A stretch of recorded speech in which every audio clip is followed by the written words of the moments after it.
Hi friends, చూడండి నేనైతే ఈ గడ్డిలో ఏది వెతుకుతున్నాను అని అనుకుంటున్నారేమో, కానీ నేనైతే ఆకుకూర వెతుకుతున్నానండి. ఎందుకంటే మా దొడ్లో చాలా వరకు గడ్డి ఎక్కువగా ఉంటుంది. ఆ గడ్డిలో ఈ ఆకుకూర అయితే వచ్చిందండి. కాబట్టి నేను ఆ చిరుకూర మొత్తం కూడా ఈ విధంగా కొమ్మలు కొమ్మలు కట్ చేసుకుంటున్నాను. ఎందుకంటే పూర్తిగా మనం చెట్టే వీకేస్తే నెక్స్ట్ మనకి ఒక్కసారికి సరిపోతుంది, కానీ నెక్స్ట్ మనకి కావాలనుకున్నప్పుడు ఉండదు కదా.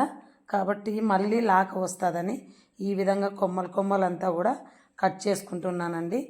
మనం తోటకూర ఏ విధంగా అయితే చేసుకుంటామో ఆ విధంగా మేమైతే మా పల్లెటూరులో మా చేనులలో దొడ్లలో దొరికే ఈ ఆకుకూర అయితే మేము చేసుకుంటాము. కాబట్టి నేనైతే వంటకు కావాలి కదా అని చెప్పేసి నేనైతే ఇది ఇంత చూడండి ఎంత దొరికిందో. దీంట్లో అంతా కూడా అక్కడక్కడ ఆకుకు మచ్చలు వచ్చిండేదంతా తీసేసి నేను మంచి మంచి ఆకుకూర మాత్రమే ఒలిచి పెట్టుకున్నాను.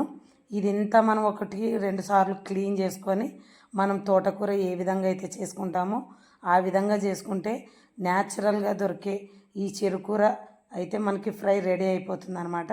కాబట్టి నాకు చూడండి ఎంత ఫ్రెష్గా ఉన్న ఆకుకూర దొరికిందో. మీకు కూడా ఈ ఆకుకూర తెలుసా?